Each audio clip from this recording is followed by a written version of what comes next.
Vocês já conseguiram reparar que nós estamos vivendo em novos tempos, em novos dias, e nós estamos vivendo também uma loucura completa. Nós estamos vivendo em ritmo acelerado em todo o tempo.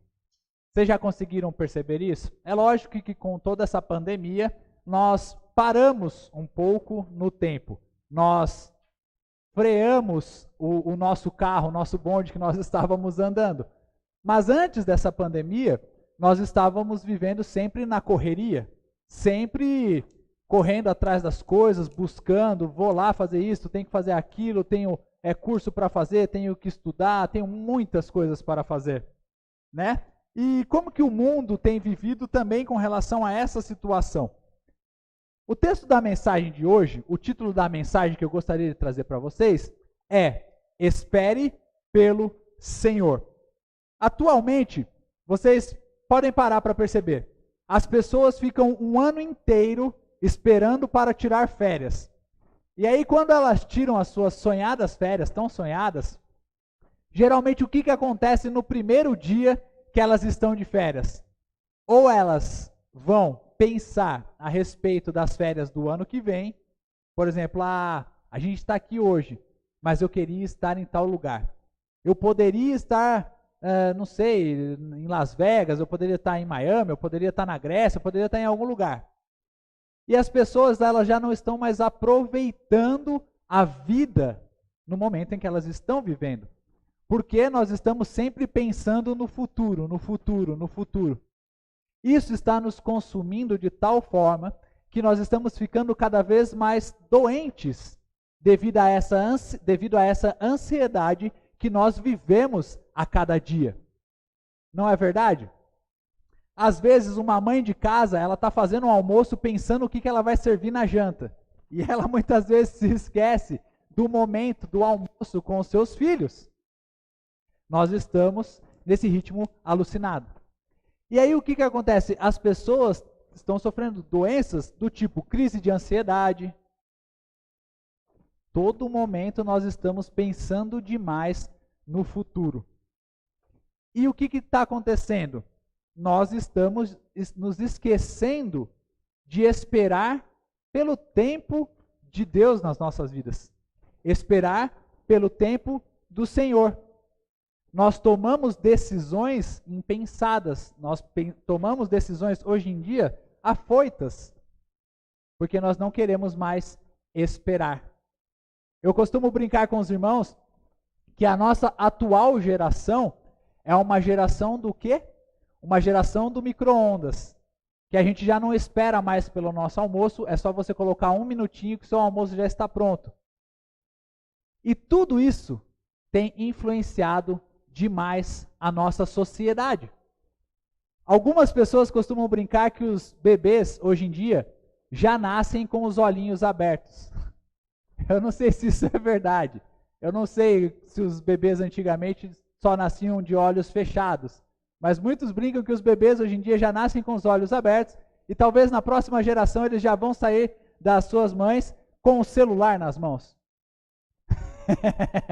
Né, irmã? Já sai com o celularzinho lá, já sai no WhatsApp, já sai mandando mensagem. A minha filha, por exemplo, ela tem tanta agilidade nas coisas que ela não pode ver uma telinha ligada que ela já se esforça completamente para pegar e ela faz de tudo para pegar o celular que muitas vezes está na nossa mão. E aí a gente tem que ficar falando, não pode pegar o celular, ainda não é para a sua idade. Mas hoje eu gostaria de falar sobre um personagem bíblico que não teve a capacidade, não conseguiu esperar pelo tempo do Senhor nas suas vidas. E as consequências que isso, que ocasionaram as consequências na vida deste homem. Eu gostaria que vocês abrissem primeiro livro de Samuel, capítulo 13, do versículo 1 ao 14, para que nós possamos ver, meditar e aprender mais com a palavra do Senhor. Capítulo 13, versículo 1. Primeiro a Samuel, capítulo 13, versículo 1, eu vou ler para os irmãos. 1 ano reinara Saul em Israel. No segundo ano de seu reinado sobre o povo, escolheu para si 3.000 homens de Israel. Estavam com Saul 2.000 em Micmas e na região montanhosa de Betel, e 1.000 estavam com Jonatas em Gibeá de Benjamim. E despediu o resto do povo, cada um para sua casa. Versículo 3. Jonatas derrotou a guarnição dos filisteus que estava em Gibeá, o que os filisteus ouviram, pelo que Saul fez tocar a trombeta por toda a terra, dizendo: ouçam isso os hebreus. Todo Israel ouviu dizer: Saul derrotou a guarnição dos filisteus, e também Israel se fez odioso aos filisteus. Então o povo foi convocado para junto de Saul em Gilgal. Versículo 5. Reuniram-se os filisteus para pelejar contra Israel, 30.000 carros e 6.000 cavaleiros, e povo em multidão como a areia que está à beira-mar. E subiram e se acamparam em Micmas, ao oriente de Bet-Aven. Vendo, pois, os homens de Israel que estavam em apuros, porque o povo estava apertado, esconderam-se pelas cavernas e pelos buracos, e pelos penhascos, e pelos túmulos, e pelas cisternas. Também alguns dos hebreus passaram o Jordão para a terra de Gade e Gileade. E o povo que permaneceu com Saul, estando este ainda em Gilgal, se encheu de temor. Esperou Saul 7 dias, segundo o prazo determinado por Samuel. Não vindo, porém, Samuel a Gilgal, o povo se foi espalhando dali. Então disse Saul: trazei-me aqui o holocausto e ofertas pacíficas. E ofereceu o holocausto. Versículo 10. Mal acabara ele de oferecer o holocausto, eis que chega Samuel. Saul lhe saiu ao encontro para o saudar. Samuel perguntou: o que fizeste? Respondeu Saul: vendo que o povo se ia espalhando daqui, e que tu não vinhas nos dias aprazados, e que os filisteus já se tinham ajuntado em Micmas, eu disse comigo: agora descerão os filisteus contra mim a Gilgal, e ainda não obtive a benevolência do Senhor, e forçado pelas circunstâncias, ofereci holocaustos. Então disse Samuel a Saul: procedeste neciamente em não guardar o mandamento que o Senhor teu Deus te ordenou, pois teria agora o Senhor confirmado teu reino sobre Israel para sempre. Já agora não subsistirá o teu reino. O Senhor buscou para si um homem que lhe agrada, e já lhe ordenou que seja príncipe sobre o seu povo, porquanto não guardaste o que o Senhor te ordenou. Irmãos, deixa eu explicar sobre o contexto dessa mensagem. Como muitos sabem, Saul foi o primeiro rei de Israel. Ele foi designado, ele foi ungido por Samuel. E aí o que acontece? Esse texto de 1 Samuel, ele vem logo depois da época dos juízes, que reinavam sobre Israel. Na época dos juízes, Israel estava vivendo uma época completamente destruída no que tange a sua moral, e também completamente afastada dos caminhos de Deus. Inclusive, no final do livro de Juízes, mostra que cada um seguia a sua própria vontade, cada um fazia o que bem entendia no povo de Israel, porque eles não tinham uma liderança. Aí o que aconteceu? O Senhor constituiu Samuel como profeta de toda a nação, como sacerdote da nação e juiz da nação. Só que Samuel foi envelhecendo e o povo viu que Samuel não tinha os filhos da maneira que ele era, voltado para os caminhos do Senhor, e o povo disse para Samuel: Samuel, nós desejamos um rei sobre a nossa nação, para que ele vá à nossa frente, para que ele guerreie por nós, para que ele lute contra as nossas batalhas, enfim, todo esse romantismo de ter um rei à frente do seu povo. E o que aconteceu? O Senhor Deus, Samuel foi falar com Deus e disse assim: Senhor, eles estão querendo um rei para eles. O que eu faço? Qual que é a resposta que eu dou? O Senhor disse: Samuel, dê o rei que eles estão pedindo. Porque eles não estão indo contra você, mas eles estão indo contra mim.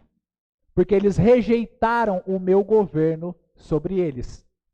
Israel tinha uma teocracia, que significa que o poder de Deus era sobre eles. O reinado de Deus era sobre eles. E eles decidiram ter uma monarquia. Porque eles queriam ser iguais às outras, eles queriam ser igual às outras nações. Todas as outras nações tinham um rei. Somente Israel que era governada pelo Senhor. Mas eles queriam ter um rei ainda assim. E o Senhor escolheu Saul. O Senhor mandou que Samuel ungisse Saul. Ele foi ungido, ele recebeu as ordenanças de Samuel, e uma dessas ordenanças era que ele tinha que esperar 7 dias. Capítulo 10, versículo 8, os irmãos podem voltar aí. Ele diz assim, ó: Tu, porém, descerás adiante de mim a Gilgal, e eis que eu descerei a ti, para sacrificar o holocausto e para apresentar ofertas pacíficas. 7 dias esperarás, até que eu venha ter contigo e te declare o que hás de fazer. Amém?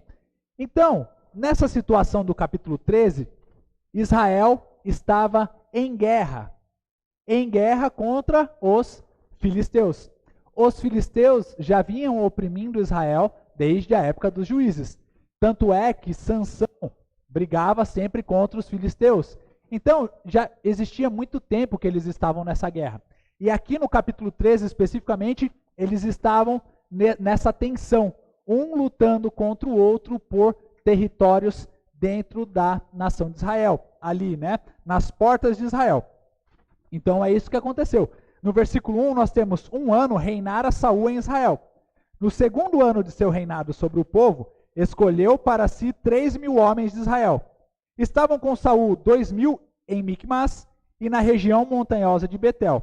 E 1.000 estavam com Jonatas em Gibeá de Benjamim, tá certo? E despediu o resto do povo, cada um para a sua casa. Então o que está acontecendo aqui, irmãos? Eles estão lá na batalha, eles estão no campo de guerra. Só que nós sabemos que nas guerras não é obrigatoriamente que eu chame o meu povo para guerrear, que nós precisamos guerrear. Antigamente ficavam os exércitos, um incomodando o outro, um mostrando mais força do que o outro, porque ninguém gosta de guerrear, perder homens, perder a guerra, perder território. Então muitas vezes é melhor você fazer um acordo. Nisso, Saul estava preparando o seu exército. Ele chamou 3.000 homens e aí ele separou, dividiu o seu exército em 2. 2.000 homens ficaram com ele em uma região e 1.000 homens ficaram com seu filho Jonatas em outra região, tá certo? Nisso eles estavam guerreando, cada um deles contra os filisteus, tá bom. E aí o que aconteceu? Jonatas, o filho de Saul, ele atacou os filisteus. Aqui na minha tradução, ele fala que Jonatas atacou uma guarnição dos filisteus. Por quê? Aqui a palavra no hebraico é nezib, né? E ela pode ser traduzida como guarnição, ela pode ser traduzida, talvez vocês possam ter essa versão, como prefeito dos filisteus de uma cidade, ou um general dos filisteus. Ele pode ter atacado um lugar com 20, 30, 40, 50 homens, ou ele pode ter matado apenas um general. Isso não vem ao caso, mas é bom e é importante explicar porque em algumas traduções pode ter general. Ele matou esse general ou ele atacou os filisteus e todo um acampamento, nós não sabemos ao certo. Mas o que nós sabemos é que ao voltar vitorioso dessa batalha, Saul fez o quê? Ele anunciou, mandando tocar trombetas: nós vencemos! Nós vencemos uma batalha contra os filisteus, o Senhor está conosco. O que isso gerou, tanto nos filisteus, no coração dos filisteus, quanto no coração do povo de Israel? Para o povo de Israel eles falaram: a vitória está com Saul, esse é homem de Deus, nós vamos batalhar com esse homem. E aí foram convocados mais e mais pessoas. E para os filisteus, eles falaram: que odiosos que esses israelitas se tornaram. Nós estamos com raiva deles. Vocês podem ver aqui, irmãos, no versículo 4. Ele diz aí: derrotou a guarnição dos filisteus e também Israel se fez odioso aos filisteus. Então o povo foi convocado para junto de Saul em Gilgal. Esse daqui, o povo, é o povo de Israel. E os filisteus, no versículo 5, diz: reuniram-se os filisteus para pelejar contra Israel. E aqui na minha tradução tem 30 mil carros. Em outras vai falar que tem 3 mil carros. O que eu acredito que seja a mais correta, 3 mil carros. Porque eram 3 mil carros e 6 mil cavaleiros. E naquela época, se vocês olharem os filmes de história, nós vamos ver aquelas charretes, né, com as duas rodinhas ali e 2 cavaleiros. Um geralmente para usar a lança, enfim, alguma coisa assim do tipo. Então já tinha o quê? 6 mil cavaleiros, 3 mil carros, mas não somente isso. Do lado filisteu, se preparou para a guerra uma multidão que parecia com as areias do mar. É o que nos diz o texto. Tudo bem, só que Saul, ele não podia ir à guerra sem antes esperar a vontade do Deus de Israel na vida dele. E aí é o que nós entramos no contexto do versículo 8, que o povo de Israel estava tão lotado, o povo de Israel queria guerrear, eles falavam que a gente quer a vitória, a gente quer buscar, que eles começaram a entrar pelas cavernas, pelos penhascos, o pessoal estava tudo apertadinho, eles tiveram que se esconder. Só que Saul precisava esperar 7 dias. Segundo o prazo determinado por Samuel, que é aquela ordem do capítulo 10, versículo 8. E aí, gente, nós sabemos o seguinte, que o povo, o pessoal, às vezes a gente chama as pessoas para uma festa, né? Mas a hora começa a passar. Aí passa um dia, 2 dias, 3 dias, 4 dias, 5 dias, aí vai dando aquela saudade de casa. Aí você pensa: oh meu Deus, o que eu estou fazendo aqui? Será que eu vou guerrear mesmo? Ah, será que vai dar certo? Ih, será que a gente vai vencer? Ih, será que ele é homem de Deus mesmo? São tantas coisas que passam na nossa cabeça. O que aconteceu com o povo de Israel? Eles começaram a ir embora. Que é o que diz no versículo 8. O povo se foi espalhando dali. E aí vejam bem, irmãos. Vocês têm uma batalha para guerrear. Você é o rei do povo de Israel. Você é Saul neste momento. E aí você começa a olhar o seu exército. Um foi ter que fazer suas coisas, o outro foi pastorear as ovelhas, o outro foi fazer compra para a mulher, o outro foi comprar carne para o churrasco, o outro deu uma outra desculpa, foi embora. E do outro lado, os filisteus, com sangue nos olhos, para poder guerrear, para poder acabar com a vida de Israel. Muitos dizem que Saul ficou com medo. Em muitos comentários bíblicos dizem que Saul ficou com medo, porque ele começou a olhar assim e falou: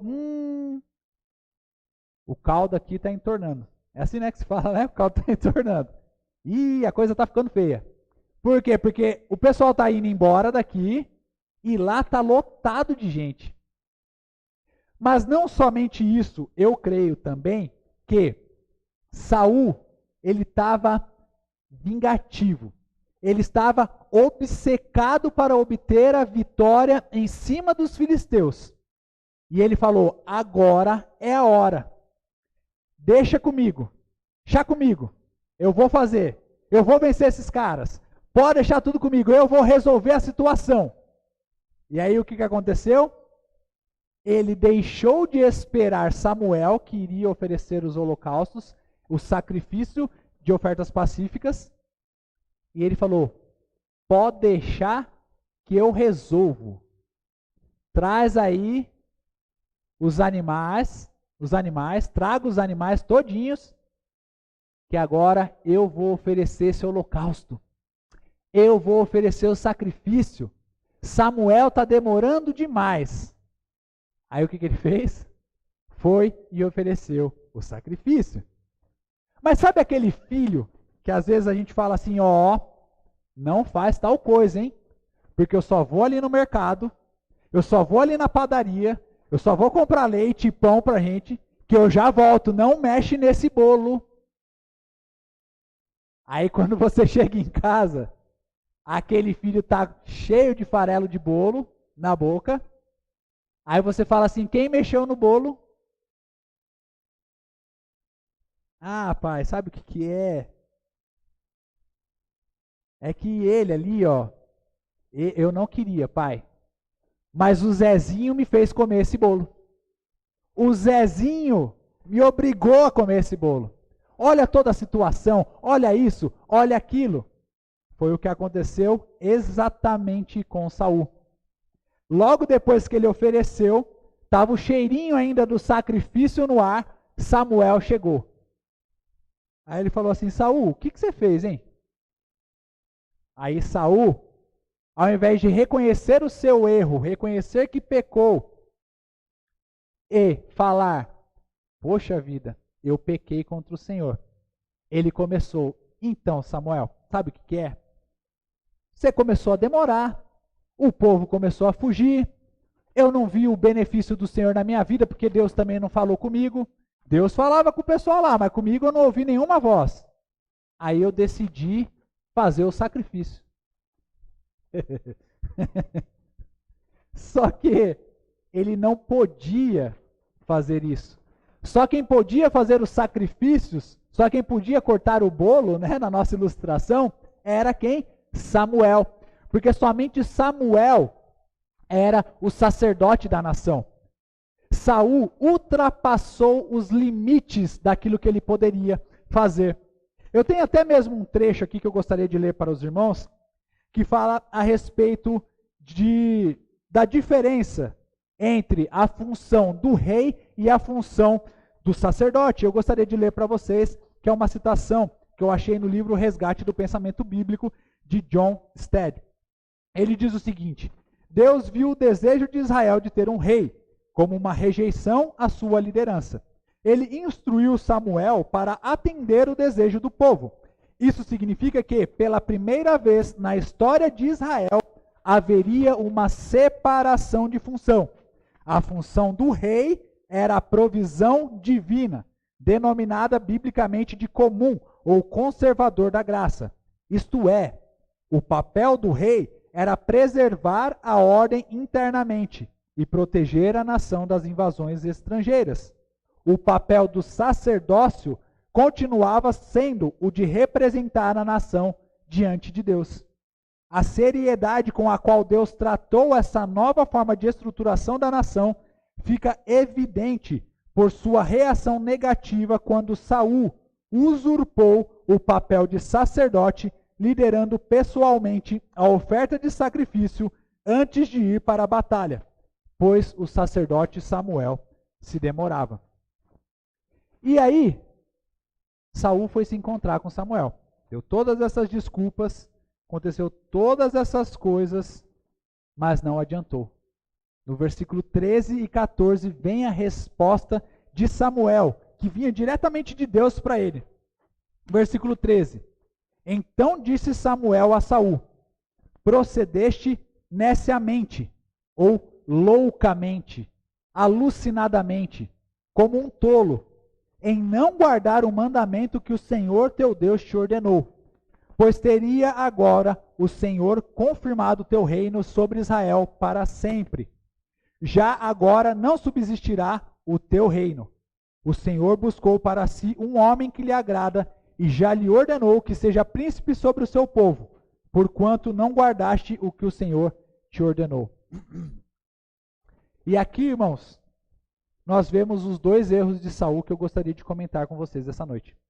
O primeiro deles foi que ele ofereceu, ele ultrapassou os limites. Ele quis se fazer sacerdote quando ele era rei.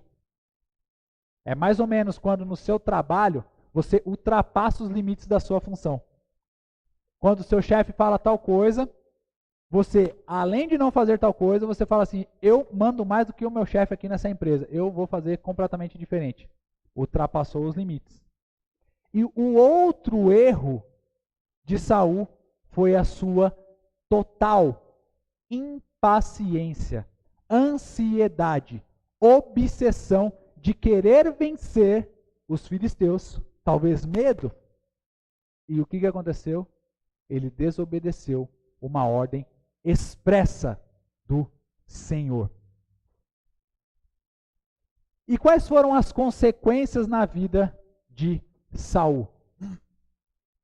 Saul, essa daqui foi a primeira transgressão dele. Depois nós vamos vendo todas as outras transgressões, porque ele não ligava para a ordem do Senhor e para a vontade do Senhor. Mas Saul perdeu o seu reinado, perdeu a sua dinastia, porque o seu reinado não passado à frente para os seus filhos. Seus filhos lá na frente morreram. Ele perdeu todos os filhos. Ele foi atormentado por espírito maligno. E a sua moral, a sua presença diante do Senhor acabou. E o fim trágico de Saul foi que ele teve que se suicidar para não ser pego pelos seus inimigos. E qual é a aplicação que eu gostaria de trazer para os irmãos aqui essa noite? Um outro texto diz o seguinte, manual bíblico de Ryken, que eu peguei. Tente reviver a sequência de acontecimentos da maneira como Saul os vivenciou e reflita sobre como ele representa as tendências que você pode encontrar em si mesmo e nas pessoas ao seu redor. Não é uma aplicação que cai como uma bomba nos dias de hoje? Não é uma aplicação que cai como uma bomba em nossos corações? Quando eu li esse texto essa semana, eu pensei, Senhor, como esse texto fala comigo? Senhor, como esse texto fala para o povo nos dias de hoje? Sabe por quê, irmãos? Nós não queremos mais ouvir a voz de Deus antes de tomarmos as nossas decisões.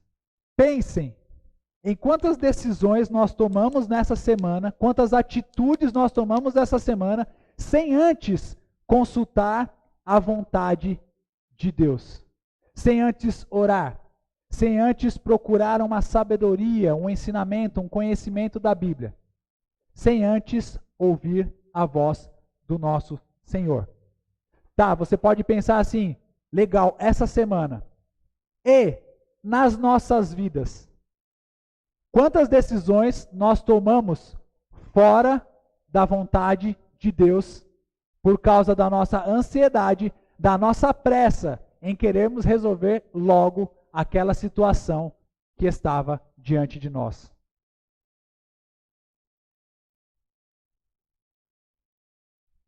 Porque assim como Saul, nós temos sempre essa decisão, essa situação na nossa frente. Ou nós ouvimos a voz do Espírito Santo falando conosco, ou nós ouvimos a nossa alma clamando para que seja feita alguma coisa. E, infelizmente, essa loucura do mundo, essa loucura do que está acontecendo no mundo, essa correria, tudo, ela tem o quê? Atingido a igreja do Senhor. Por quê? Você tem uma decisão para tomar. E aí você vai conversar com seu amigo, com a pessoa da sua família. O que eles vão dizer? Ah, mas você é lerdo, hein? Você demora, hein? Ah, orar para quê? Ah, para que conversar com alguém que é cristão? Para que consultar? Para que se informar? Para que se aconselhar? Vai logo, toma essa decisão logo, faz o que você quer. Segue a sua vontade. Faz o que você bem entender.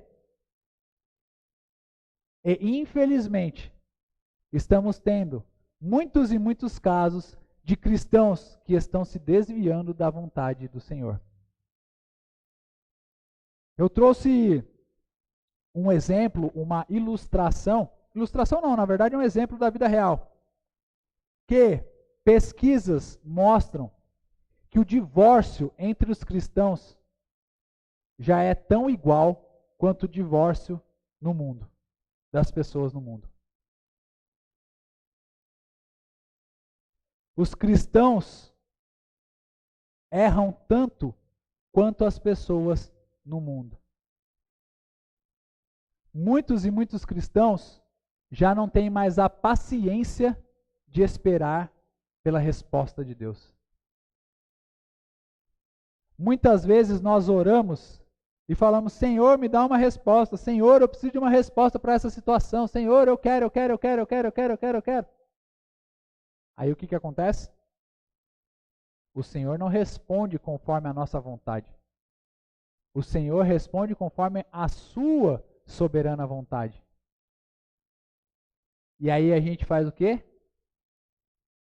Pisa na jaca, coloca o carro na frente dos bois, toma decisões impensadas, afoitas, ansiosas, sofre as consequências das nossas próprias decisões. E aí depois a gente vai o quê? Oh Deus, por que eu estou passando por essa dificuldade, Senhor? Aí Deus vai falar: ué, mas você não esperou a minha resposta, você não esperou a minha vontade, você não ouviu a doce voz do meu espírito te trazendo paz para tomar essa decisão. Você tomou essa decisão porque você quis. E aí nós cometemos o mesmo erro de Saul, pois nós somos impacientes e também transgredimos, ultrapassamos o limite das coisas de Deus. Porque a gente ora, entrega nas mãos do Senhor. Aí o Senhor fala: tá bom, deixa comigo que agora eu trabalho. Aí a gente entrega no domingo. Na segunda-feira, a gente pega de volta. Ah não, Senhor, pode deixar que eu resolvo. O Senhor está demorando demais. Pode deixar que eu resolvo. Deixa que eu faça o que precisa ser feito. Deixa comigo. Eu tenho que tomar uma decisão, porque senão não vai ser feito. Quem já ouviu muito disso na vida? Não sou somente eu que ouço. Se eu não fizer, ninguém vai fazer. Se eu não fizer, aí Deus está demorando demais, não vai dar certo, vai gerar alguma consequência. Mas nós sabemos que o nosso Deus é todo-poderoso, que o nosso Deus resolve todas as coisas e que o nosso Deus está conosco. Nós é que temos nos tornado ansiosos, não esperando mais pelo tempo do Senhor. E para encerrar, irmãos, eu gostaria de refletir com vocês a respeito do que nós estamos passando nessa pandemia. Será que não é o nosso Deus permitindo que isso aconteça para frear as nossas vidas? Nós estávamos vivendo em uma total correria. Eu preciso fazer isso, eu preciso fazer aquilo, eu preciso resolver tal coisa, eu preciso. E nós, muitas vezes, estávamos nos esquecendo de ter Deus como a nossa prioridade. Existe até uma imagem no Facebook que ele coloca uma comparação entre o WhatsApp e a Bíblia. E aí ele coloca lá embaixo, visto nos últimos 5 minutos o WhatsApp. E a Bíblia, visto nos últimos 5 dias, 1 mês, 2 meses, 3 meses, 4 meses. Será que Deus tem sido a nossa prioridade nas nossas vidas? Será que ouvir a voz de Deus tem sido o nosso maior prazer? O que nós fazemos quando nós acordamos no nosso dia? O que é a primeira coisa que a gente faz? Nós dobramos o nosso joelho do lado da cama e oramos? Ou nós pegamos o celular? Ou nós vamos por aí resolvendo as coisas do dia a dia? Será que nós estamos esperando a vontade do Senhor para nós? Será que nós estamos ultrapassando o limite daquilo que Deus tem para nós? Saul sofreu inúmeras consequências. E eu peguei uma frase num vídeo que eu estava assistindo a respeito dessa pregação, que ele diz assim: nunca coloque a ação antes de Deus. Ore e espere o momento certo de agir. Em Tiago, capítulo 4, versículos 13 e 15, se os irmãos quiserem, vejam se não é o que nós estamos passando nos dias atuais. Atendei agora, vós que dizeis, hoje ou amanhã iremos para a cidade tal, e lá passaremos um ano, e negociaremos, e teremos lucros. Vós não sabeis o que sucederá amanhã. Que é a vossa vida? Sois apenas como neblina que aparece por instante e logo se dissipa. Em vez disso, deveriam dizer, ou devíeis dizer, se o Senhor quiser, não só viveremos, como também faremos isto ou aquilo. Vocês se lembram? Eu não lembro dos irmãos aqui, quem que estava aqui no começo do ano, no fim do ano, para dia 1º, que eu preguei metas para 2020. E eu falei exatamente sobre isso, que Deus deveria ser a nossa prioridade. A gente nem sabia sobre coronavírus, a gente não sabia o que iria acontecer no mundo, quarentena, fosse lá o que for.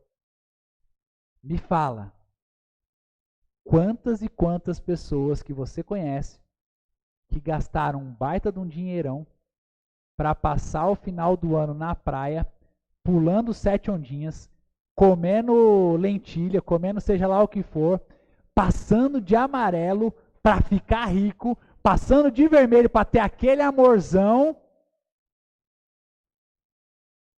Aí chegou 2020, coronavírus, a gente não está podendo sair para trabalhar, o dinheiro não está vindo, está difícil, está complicado. Mas para nós, graças a Deus, está tudo bem.